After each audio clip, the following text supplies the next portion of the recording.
वेदानुद्धरते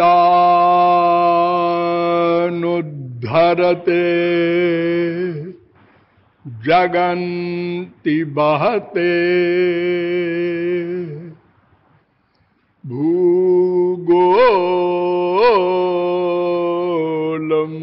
भूगोलमुद्बिभ्रते दैत्यं दारयते बलिं छलयते छत्रक्षयं कुर्वते पौलस्त्यं जयते हलिं कलयते कारुण्य मातन्वते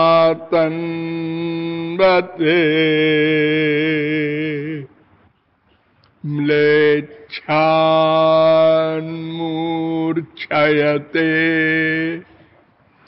दशाकृति कृते कृष्णाय तुभ्यं नमः।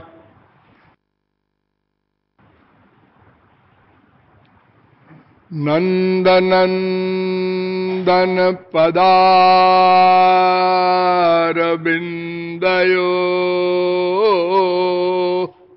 स्यन्दमान मकरंद बिंदव सिंधव परम सौख्य संपदा नंदयन्तु हृदयं ममानिशम्।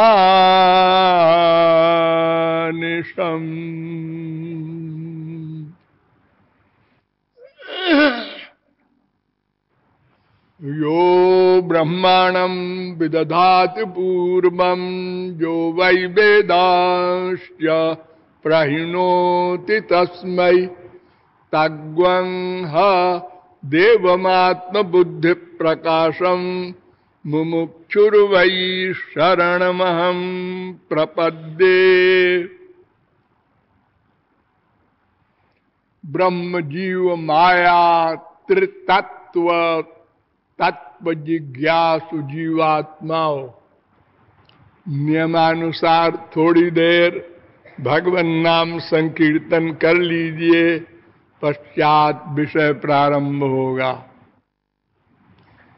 भजो गिरिधर गोविंद गोपाला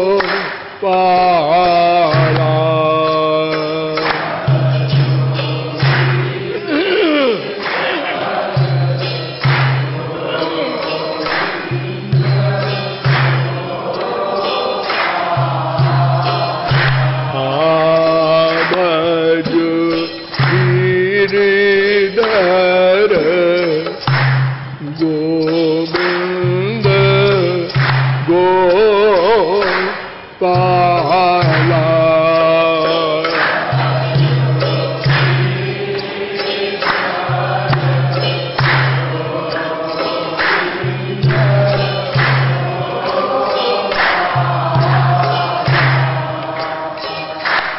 भजो गिरिधर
नंद लाला।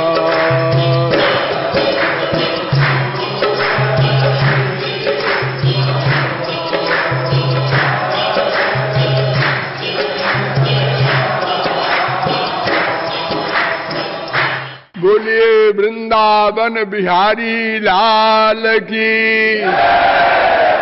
अब आप लोग सावधान हो जाएं। मैं कौन, मेरा कौन, इन दोनों प्रश्नों के संबंध में आप लोगों को अब तक बताया गया कि मैं नाम का ऐसा तत्व है जिसे हम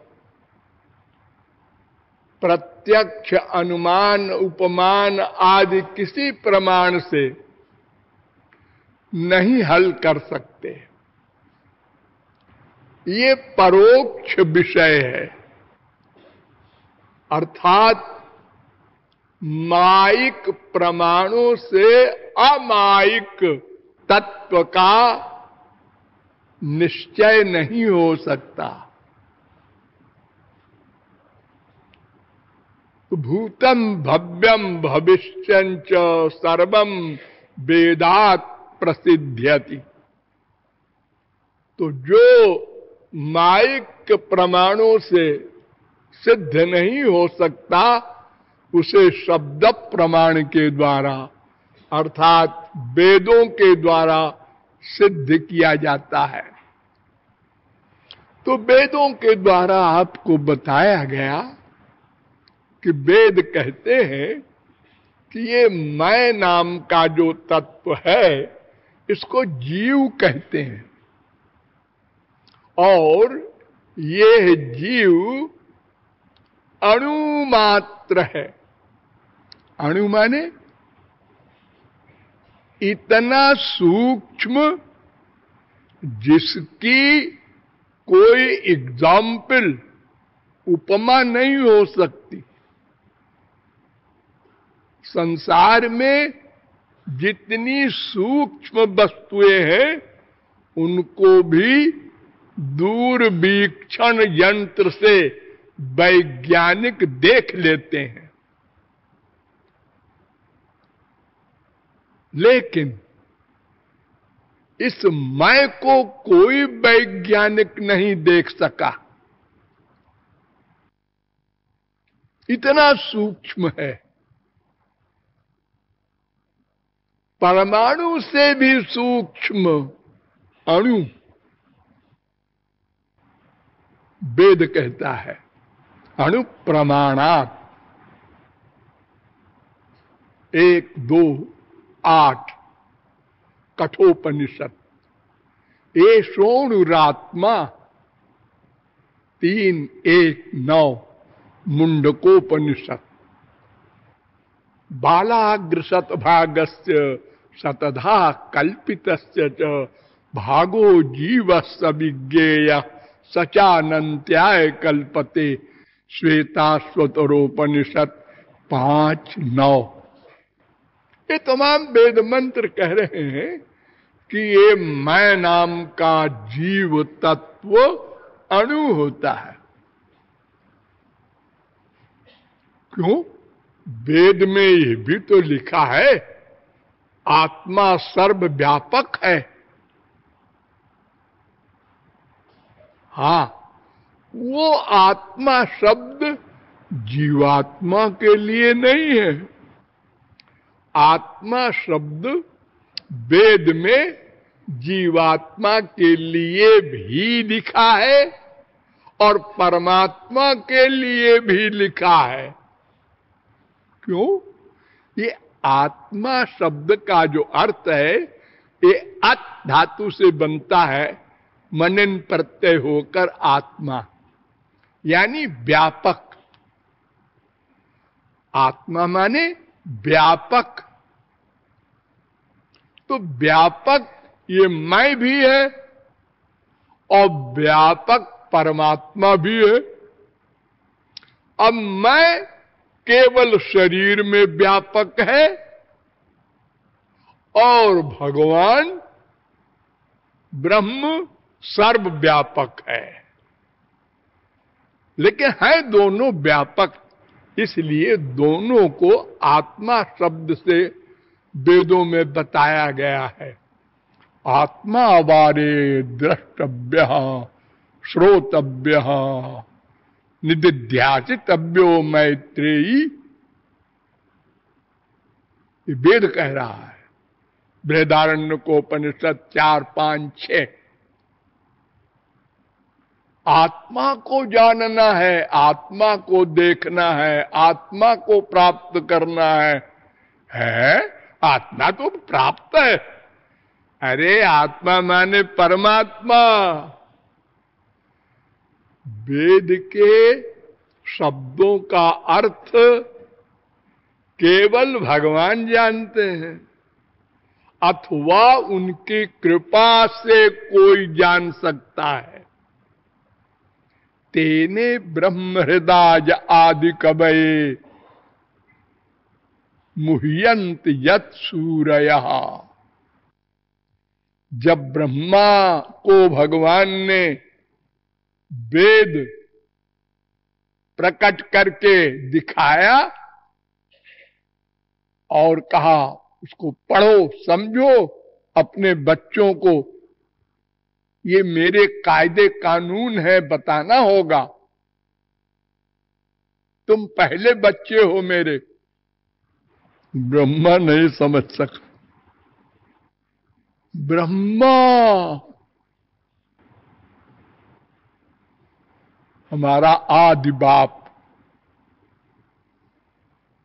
तो तेने ब्रह्म हृदय आदि कवये, भगवान ब्रह्मा के हृदय में जाकर बैठे और उसकी बुद्धि में अपनी बुद्धि जोड़ा, अर्थात ज्ञान दिया, वेद का ज्ञान कराया। भागवत के प्रारंभ में ही लिखा है, वेदस्य चेश्वरात्मत्वात् तत्र मुह्यन्ति सूरयः।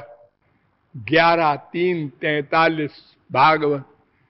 वेद और ईश्वर माने भगवान एक हैं।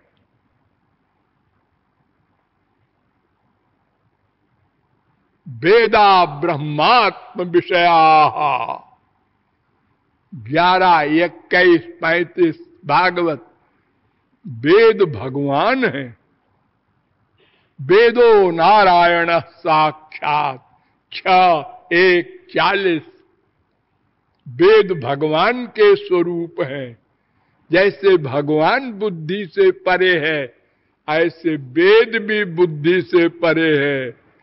इसलिए वेद में ही लिखा है, हे मुझको डायरेक्ट तुम न पढ़ना, तद विज्ञानार्थम स गुरुमेवाभिगच्छेत्। जो मेरे कृपा पात्र गुरु हैं उनके पास जाना, उनसे समझना। तुम पढ़ोगे तो सब उल्टा पलटा हो जाएगा। भगवान का एक नाम है कम का खा, ये भी भगवान का नाम है वेद में।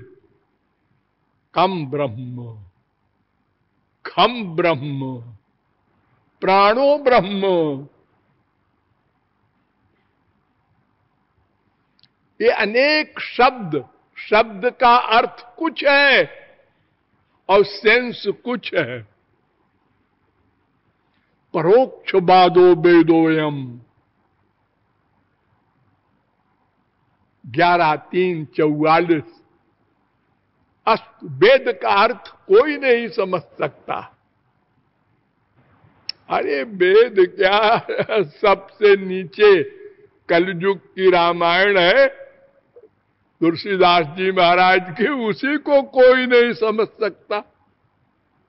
उसमें भी शर्त है, जे श्रद्धा संबल रहित नहीं संतन को साथ, तिन कह मानस अगम अति, जिनहि न प्रिय रघुनाथ। तुलसीदास जी महाराज कहते हैं, तुम इसको हिंदी की किताब न समझ लेना रामायण को। ये मेरी पुस्तक को समझने के लिए 3 शर्तें हैं। एक तो श्रद्धा हो, माने मुझ पर, राम पर और इस वाणी पर दृढ़ विश्वास हो। नंबर 2, किसी वास्तविक महापुरुष का संग हो, जहां डाउट हो उसको पूछ लो। और रघुनाथ जी प्यारे लगे, नेचुरल, कामी नारी प्यारी जिम, ऐसे वो रामायण को समझ सकता है। अब बाकी लोग अक्षर पढ़ा करो। अरे देखो, गीता छोटी सी बुक है, 700 श्लोक है कुल जमा टोटल। आजकल तो बहुत से छोटे छोटे बच्चे भी याद कर लेते हैं, लेकिन गीता को समझने वाला भी कोई है? अगर ये प्रश्न किया जाए तो लोग कहेंगे दीपक लेके भी अगर ढूंढोगे तो शायद कोई मिले। अर्जुन के बाद यानी इन्हें गिने महापुरुष हुए हैं, शंकराचार्य, निम्बारकाचार्य, माध्वाचार्य, वल्लभाचार्य, तुलसी, सूर, मीरा, कबीर, नानक, तुकाराम। इन लोगों ने गीता का अर्थ समझा है। बाकी लोग कितने लेक्चरर आज भी हमारे देश में घूम रहे हैं, रोटी खा रहे हैं उसी की, अर्थ नहीं समझे। अर्थ समझने का मतलब क्या होता है? अर्थ समझने का मतलब होता है भगवत प्राप्ति कर ले। गीता सुनते गए अर्जुन और ज्ञान हो गया, उधार नहीं। अधिकारी हो। देखो, भगवान ने स्वयं अर्जुन से कहा, इदंते ना तपस्काय ना भक्ताय कदाचन। मेरे इस गीता ग्रंथ को जो तपस्वी न हो उसको नहीं सुनाना, उसको नहीं पढ़ना चाहिए। ना भक्ताय कदाचन, जो भगवान का भक्त न हो उसको भी नहीं पढ़ना चाहिए। न चा शुश्रूषवे वाच्यम, जो पूर्ण विश्वास न रखता हो भगवान पर और गीता पर, उसको भी नहीं पढ़ना चाहिए। न चमाम जो भ्यसूयति, जो श्री कृष्ण को ब्रह्म न मानता हो उसको भी नहीं पढ़ना चाहिए। क्यों? अरे गीता में देखो, भगवान ने कई श्लोकों में लिखा है, अर्जुन से कहा है मैं भगवान हूं, मुझसे आगे कोई नहीं है, सब मुझसे पैदा हुए हैं, मैं सबके हृदय में रहता हूं, मैं वो तारीफ। तो संसार में अगर कोई ऐसे बोले तो कहे पागल है। अरे भला कोई अपनी तारीफ करता है? लोग कहते हैं मैं टूटी फूटी भाषा में कुछ 2-4 शब्द आप लोगों के सामने प्रकट करना चाहता हूं। ऐसे बोलते हैं वक्ता लोग आजकल, और ये लेक्चर दे रहे हैं अर्जुन को, मैं भगवान हूं, मुझसे आगे और कुछ नहीं है, मेरे पीछे भी और कुछ नहीं है। और एक जगह नहीं 50 जगह कहा है। तो अगर श्री कृष्ण को भगवान न मानेगा कोई और गीता पढ़ेगा तो कहेगा ये कोई सरफिरा आदमी है, एक भोले भाले अर्जुन को बेवकूफ बनाकर भिड़ा दिया और लड़ाई करवा दिया। वो बेचारा अर्जुन कह रहा था हम युद्ध नहीं करेंगे, मार धाड़ करके ऐसे राज्य को नहीं चाहते। बिल्कुल ठीक तो कह रहा था वो। तो उसको पट्टी पढ़ा करके और लड़वा दिया, हो लाखों मर्डर करवा दिया अपने ही फौज को। इनकी फौज भी तो गई थी ना, वो भी मरी है। सभी मरेंगे वो तो युद्ध में, जो आगे पड़ेगा। हमारा बाप खड़ा होगा तो वो भी मरेगा। तो वेद का अर्थ कोई नहीं समझ सकता, वो तो अलौकिक वाणी है। अलौकिक वाणी को लौकिक बुद्धि कैसे समझेगी?